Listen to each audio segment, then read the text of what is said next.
सोचिए जरा, गर्म धूप से तपता हुआ रेलवे स्टेशन, लोगों की चीख पुकार, गाड़ियों का शोर और उसी अफरा तफरी के बीच जमीन पर बैठी एक छोटी सी बच्ची।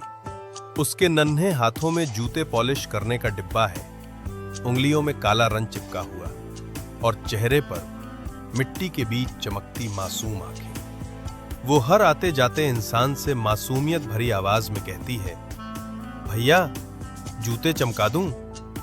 बस 5 रुपए लगेंगे। पर उसकी आवाज भीड़ के शोर में गुम हो जाती है। कुछ लोग उसे देखकर मुंह फेर लेते हैं, कुछ उसकी ओर तिरछी नजर डालकर आगे बढ़ जाते हैं, जैसे वो कोई इंसान नहीं, बस भीड़ का एक बेनाम टुकड़ा हो। उसकी चप्पलें टूटी हुई हैं, कपड़े मैले हैं, मगर चेहरे पर फिर भी मुस्कान है। वो मुस्कान जो मजबूरी में भी उम्मीद का दिया जलाए रही। उसकी नजर उस बच्ची पर पड़ती है, वो पल भर के लिए थम जाता है। धीरे धीरे उसके कदम उस बच्ची की तरफ बढ़ते हैं और अगले ही पल वो आदमी उस मासूम को गले लगाकर फूट फूट कर रोने लगता है। दोस्तों, यकीन मानिए, वो बच्ची कोई और नहीं बल्कि उसी आदमी की अपनी सगी बेटी होती है। अब सवाल ये उठता है, आखिर वो बच्ची वहां कैसे पहुंची?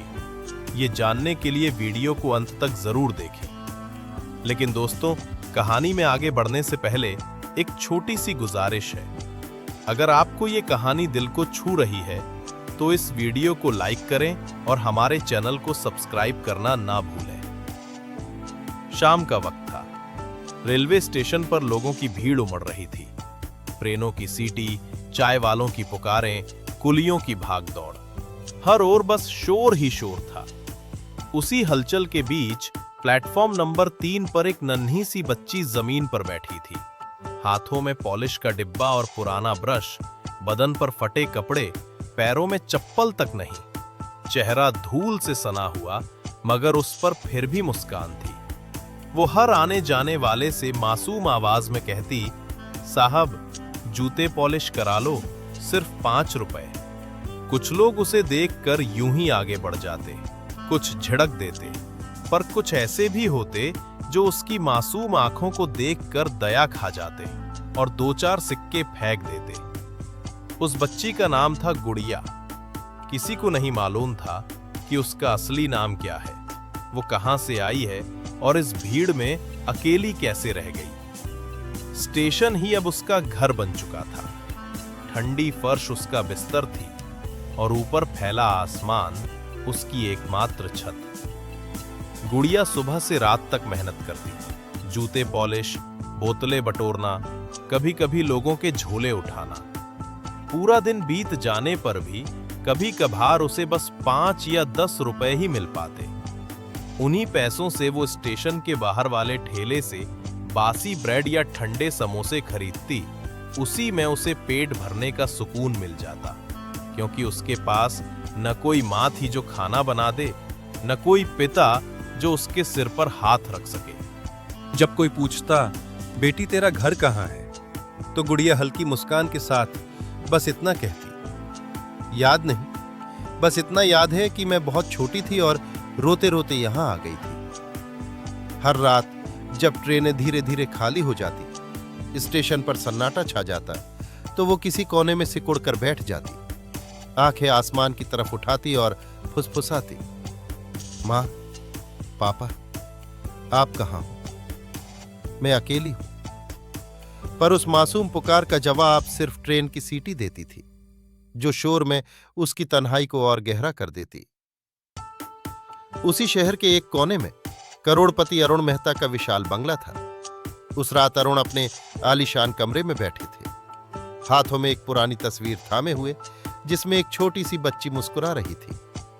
हर दिन वो तस्वीर देखकर उनकी आंखें भर आती थी, क्योंकि वो तस्वीर उनकी खोई हुई बेटी अन्वी की थी। सालों पहले एक बरसाती रात में अरुण और उनकी पत्नी समीरा ने अपनी प्यारी बेटी को हमेशा के लिए खो दिया था। अरुण के पास आज भी दौलत थी, शोहरत थी, पर उस तस्वीर में कैद मुस्कान ही उनकी असली दुनिया थी। लेकिन अरुण का दिल अब भी खाली था। हर रात वो भगवान के आगे बस एक ही दुआ मांगते, हे प्रभु, मेरी बेटी को मुझसे फिर मिला दो, चाहे जैसे भी हो। अगली सुबह स्टेशन पर फिर वही भीड़, वही भागदौड़, ट्रेनों की सीटी, चाय वालों की आवाजें और लोगों का शोर। वहीं एक कोने में गुड़िया अपने छोटे छोटे हाथों में पॉलिश का डिब्बा थामे यात्रियों के जूते चमका रही थी। चेहरे पर थकान थी, लेकिन आंखों में अब भी वही उम्मीद की चमक। आज शायद कुछ ज्यादा कमा लूं। तभी स्टेशन पर एक लंबी चमचमाती काली कार आकर रुकी। उसमें से शहर के जाने माने उद्योगपति अरुण मेहता उतरे। उन्हें देखते ही चारों तरफ फुसफुसाहट फैल गई। देखो, मेहता साहब आए हैं। अरुण किसी मीटिंग के सिलसिले में स्टेशन पहुंचे थे, मगर जैसे ही उनकी नजर उस छोटी बच्ची पर पड़ी, वो ठिठक गई। धूल से सना चेहरा, बिखरे हुए बाल, फटे कपड़े, लेकिन उन आंखों में कुछ ऐसा था जिसने उनका दिल रोक दिया। वो बच्ची धीरे धीरे उनकी तरफ बढ़ी और मासूमियत से बोली, साहब, जूते पॉलिश करा लो, बस 5 रुपए लगेंगे। अरुण एक पल को सन्न रह गए। वो झुके और उसके चेहरे को गौर से देखने लगे। दिल के भीतर से एक आवाज आई, ये तो मेरी अन्वी है। ये आंखें मैंने कहीं देखी हैं। अरुण के मन में हलचल होने लगी। ये मासूमियत बिल्कुल अन्वी जैसी है। पर अगले ही पल उन्होंने खुद को रोक लिया। नहीं, ये कैसे हो सकता है? मेरी बेटी तो सालों पहले खो गई थी। फिर भी दिल मानने को तैयार नहीं था। उन्होंने धीमी आवाज में पूछा, बेटी, तुम यहां कब से हो? बच्ची ने मासूमियत से जवाब दिया, जब से याद है साहब, तब से यही हूं। यही स्टेशन मेरा घर है। अरुण के दिल में जैसे किसी ने मुट्ठी कस दी। आंखों में आंसू भर आए। उन्होंने जेब से कुछ नोट निकाले और धीरे से उसके हाथों में रख दिए। ले बेटा, आज काम मत कर, थोड़ा आराम कर ले। पर गुड़िया ने पैसे वापस लौटा दिए। नहीं साहब, मैं भीख नहीं लेती। अगर पैसे देने हैं तो जूते पॉलिश करा लीजिए। मुझे मेहनत का पैसा चाहिए, यो ही नहीं। अरुण उस पल बिल्कुल निशब्द रह गए। इतनी छोटी उम्र और इतनी बड़ी बातें। उनकी नजरें उस मासूम पर टिक गईं। दिल में सवालों का सैलाब उठने लगा। कौन है ये बच्ची? क्यों इसकी हर बात, हर मुस्कान मुझे मेरी अन्वी की याद दिला रही है? क्या ये मेरी बेटी हो सकती है? अरुण के जहन में तूफान उठ रहा था। नहीं, ये कैसे मुमकिन है? सालों बीत गए, वो अब तक जिंदा कैसे हो सकती है? लेकिन दिल की गहराई में कहीं एक उम्मीद की नन्ही सी किरण फिर भी चमक उठी। उन्होंने अपने सहायक की ओर मुड़कर कहा, उस बच्ची के बारे में पता लगाओ, उसका नाम, उसका ठिकाना, सब कुछ। रात को जब अरुण अपने कमरे में बैठे थे तो उनके हाथ में वही पुरानी तस्वीर थी। छोटी अन्वी, गोल गोल आंखें, वही मासूम मुस्कान। उनका मन फिर उसी प्लेटफॉर्म पर चला गया। नहीं, ये कोई इत्तेफाक नहीं हो सकता। उन्होंने खुद से कहा, वो बच्ची, उसकी आंखें, उसकी बातें बिल्कुल अन्वी जैसी थीं। अरुण का दिल अब ये मानने को तैयार ही नहीं था कि वो बच्ची कोई अजनबी है। उधर स्टेशन के एक कोने में गुड़िया अपने पुराने थैले के पास बैठी थी। दिन भर की मेहनत के बाद उसने अपने छोटे से डिब्बे में पैसे गिने। बस 30 रुपए बने थे। आधे पैसों से उसने एक ठंडा समोसा और बासी ब्रेड ली। बाकी नोट सावधानी से उसी पुराने डिब्बे में रख दिए। वो हर रोज थोड़ा थोड़ा बचाती थी, क्योंकि उसके दिल में एक छोटा सा सपना था। एक दिन मैं पढ़ाई करूंगी और कुछ बनकर दिखाऊंगी। उसे क्या पता था कि उसकी असली पहचान उसके उस छोटे से सपने से भी कहीं बड़ी है। हर बार जब वो झुककर जूतों पर ब्रश चलाती तो उसके माथे पर गिरे बालों की लटें हवा में लहराती और उस धूप की किरण में वो किसी परी सी लगती थी, जिसे दुनिया ने भुला दिया था, पर किस्मत अब उसे पहचान दिलाने की तैयारी कर रही थी। वो नाजरा अरुण के दिल को जैसे चीर देता हो। धीरे धीरे उन्होंने पूछा, बेटी, तुम्हारा नाम क्या है? गुड़िया ने मासूम मुस्कान के साथ जवाब दिया, गुड़िया। अरुण ठिठक गए। गुड़िया? अन्वी को भी हम प्यार से यही बुलाते थे। उनकी आंखें भर आईं, दिल की धड़कन तेज हो गई। कांपते होठों से उन्होंने पूछा, सच में? गुड़िया ने सिर झुकाकर कहा, सब मुझे गुड़िया ही कहते हैं, किसी ने मेरा असली नाम कभी नहीं बताया। ये सुनते ही अरुण के पैरों तले जमीन खिसक गई। उनके कानों में मानो किसी ने बम फोड़ दिया हो। वो उसी पल अतीत की गहराई में खो गए। सालों पहले अरुण और उनकी पत्नी समीरा के घर खुशियों की कोई कमी नहीं थी। अरुण उस वक्त अपनी मेहनत और लगन से करोड़ों की कंपनी चला रहे थे। घर में उनकी 5 साल की बेटी अनवी सबकी जान थी। उसकी मासूम हंसी, उसकी तुतलाती बातें पूरे घर को रोशन कर देती थी। एक शाम अरुण अपनी पत्नी और अनवी को लेकर मंदिर गए थे। मंदिर के बाहर भीड़ भाड़ थी। समीरा ने पलटकर देखा तो अनवी उसके बगल में थी, लेकिन अगले ही पल जैसे किसी ने हवा में उड़ा दिया हो, अनवी अचानक गायब हो गई। अनवी, अनवी! समीरा चीख चीख कर रोने लगी। भीड़ इकट्ठा हो गई। पुलिस को बुलाया गया, मगर बच्ची का कोई पता नहीं चला। उस हादसे ने अरुण और समीरा की पूरी दुनिया उजाड़ दी थी। अरुण को लगा जैसे उनकी सारी दौलत, सारी शोहरत बेकार हो गई। हादसे ने उनके रिश्ते में दरार डाल दी। समीरा सोचती थी कि अरुण ने उसकी सुरक्षा पर ध्यान नहीं दिया, और अरुण को लगता था कि भगवान ने उनके साथ अन्याय किया। इसी कश्मकश में दोनों अलग हो गए। अरुण की आंखों से आंसू थमे हुए थे, मगर पैरों में बचपन की यादें अब भी ताजा थीं। किसी ने कभी उनका दर्द नहीं समझा। अरुण ने तेजी से उसके पैरों की ओर देखा। जैसे ही नजर पड़ी, उनका दिल थम गया। वो वही पायल थी जो उन्होंने अपनी बेटी अनवी के पहले जन्मदिन पर खुद पहनाई थी। उनकी सांसें रुक गईं, आंखें फैल गईं, और दिल जैसे सीने से बाहर निकलने को था। हे भगवान, ये मेरी अनवी है। दिल टूटने के बावजूद अरुण ने हाथ जोड़कर कहा, तुम मेरी अनवी हो, मेरी खोई हुई गुड़िया। देखो ये पायल, ये तुम्हारे पैरों में मैंने खुद पहनाई थी। तुम मेरी बेटी हो बेटा। मगर बच्ची की आंखों में उलझन थी। धीरे धीरे उसने पीछे हटते हुए कहा, नहीं नहीं साहब, आप गलत समझ रहे हैं। मैं अनवी नहीं हूं, मैं तो बस गुड़िया हूं। रेल के डिब्बों में जूते चमकाकर पेट भरती हूं। मेरे तो माँ बाप भी नहीं हैं। अरुण का दिल और भी टूट गया।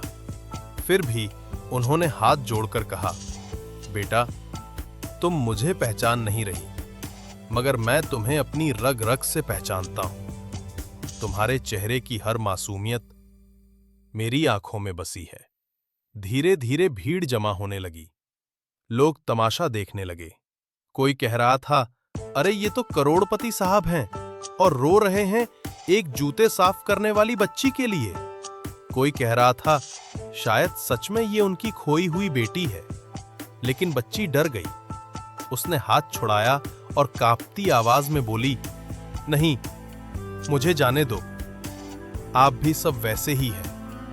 पहले प्यार जताते हैं, फिर मारते हैं। मुझे अपने हाल पर छोड़ दो। अरुण के दिल पर जैसे किसी ने हजारों छुड़ियां चलाई हों। उनकी आंखें धुंधली हो गईं। उन्होंने बच्ची का चेहरा पकड़ने की कोशिश की, मगर वो तेजी से भागकर स्टेशन की भीड़ में खो गई। अरुण जमीन पर खड़े रह गए। दिल में ठान लिया, वो बच्ची मेरी अनवी ही है। अब चाहे पूरी दुनिया मुझे पागल कहे, मैं उसे वापस घर लाकर रहूंगा। सुबह होते ही अरुण स्टेशन की ओर निकल पड़े।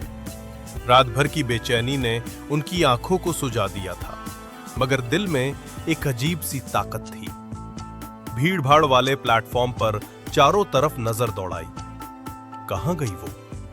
कहीं ये सपना तो नहीं था? कुछ देर बाद उन्होंने देखा वही बच्ची, कोने में बैठी, फटे पुराने कपड़े, धूल से सना चेहरा और छोटे छोटे हाथ जिनसे वो जूतों पर ब्रश चला रही थी। अरुण की आंखों में चमक आ गई। वो दौड़कर उसके पास पहुंचे। अनवी, बेटा। बच्ची झटके से सिर उठाकर उन्हें देखी। चेहरे पर डर और गुस्सा दोनों झलक रहे थे। फिर आप आ गए? क्यों पीछा कर रहे हैं मेरा? मैंने कहा ना, मैं आपकी बेटी नहीं हूं। अरुण उसके सामने हाथ जोड़ लिए। बेटा, बस एक बार मेरी बात मान ले। अगर तू मेरी अन्वी नहीं निकली तो मैं कसम खाता हूं तुझे कभी दोबारा परेशान नहीं करूंगा। बस मुझे सच जानने दे एक बार। बच्ची कुछ पल के लिए चुप हो गई। उसकी मासूम आंखों में एक अजीब सी थकान थी। थकान जिंदगी की, अकेलेपन की और अधूरी पहचान की। धीरे से बोली, सच? कौन सा सच साहब? मुझे तो अपना असली नाम तक नहीं पता। जिन लोगों ने मुझे पाला उन्होंने बस इतना कहा था कि वो मुझे रेलवे प्लेटफॉर्म पर अकेला पड़ा मिला था। शायद मेरे माँ बाप मुझे छोड़कर चले गए। ये सुनते ही अरुण की आंखों में फिर आंसू भर आए। उन्होंने कांपती आवाज में कहा, नहीं बेटा, नहीं। तेरे माँ बाप ने तुझे छोड़ा नहीं था, उन्होंने तुझे खो दिया था।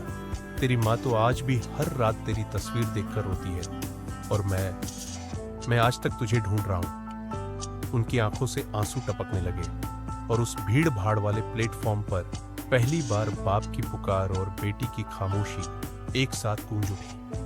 भीड़ फिर से इकट्ठा होने लगी। लोग फुसफुसा रहे थे, ये करोड़पति तो सच में पागल हो गया लगता है। नहीं भाई, देखो उसकी आंखें, कोई बाप झूठे आंसू ऐसे नहीं बहाता। अरुण ने बच्ची से धीरे से कहा, अगर तुम चाहो तो हम डीएनए टेस्ट करवा सकते हैं। टेस्ट से सब सच सामने आ जाएगा। अगर तुम मेरी बेटी नहीं निकली तो मैं तुझसे कभी कुछ नहीं कहूंगा, लेकिन अगर तुम मेरी अन्वी निकली तो मैं तुझे इस नरक से निकालकर अपने घर ले जाऊंगा।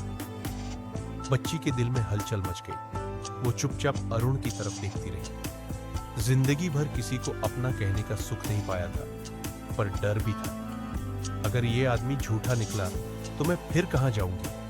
धीरे से बोली, अरुण साहब, मुझे नहीं पता कि मैं सच में आपकी बेटी हूं या नहीं, पर पहली बार किसी ने मुझे अपनीपन से देखा है।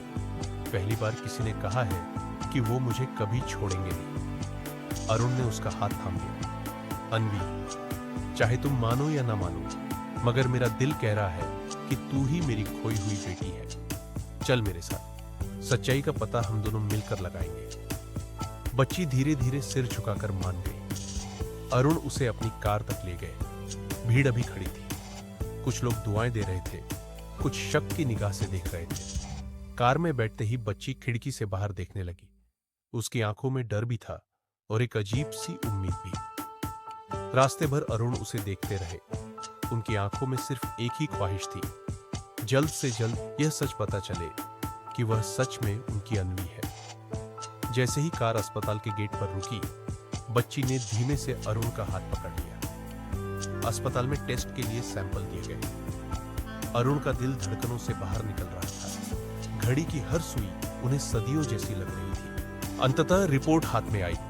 अरुण ने बच्ची को कसकर गले लगा लिया। अन्वी, मेरी गुड़िया, तुम सच में मेरी बेटी हो। बच्ची भी रोते हुए उनके सीने से लिपट गई। पापा, सच में मेरे पापा। उसी समय अरुण ने सबसे पहला काम किया। समीरा को फोन किया।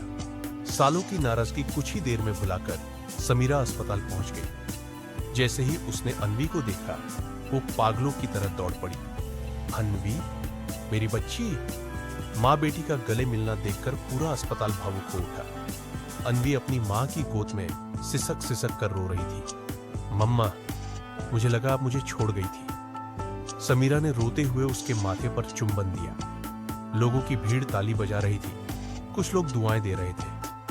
अरुण ने आकाश की ओर देखा और धीमे से कहा, धन्यवाद भगवान, तुमने हमें फिर से एक कर दिया। अन्वी ने दोनों का हाथ कसकर पकड़ लिया। अब हम कभी अलग नहीं होंगे, है ना पापा? कभी नहीं बेटा, कभी नहीं। कभी कभी जिंदगी हमें परखती है, बिछड़ कर आंसू देती है, पर सच्चा प्यार और अपनेपन का रिश्ता कितना भी टूट जाए, वक्त के साथ फिर जुड़ जाता है। अरुण, समीरा और अन्वी की कहानी यही साबित करती है, खून के रिश्ते और दिल का प्यार किसी भी दूरी, किसी भी गलतफहमी से बड़े होते हैं। दोस्तों, अगर आपको ये कहानी पसंद आई हो तो वीडियो को लाइक कर दीजिए और आप हमारी वीडियो भारत के किस कोने से देख रहे हैं ये कमेंट में जरूर बताएं। धन्यवाद।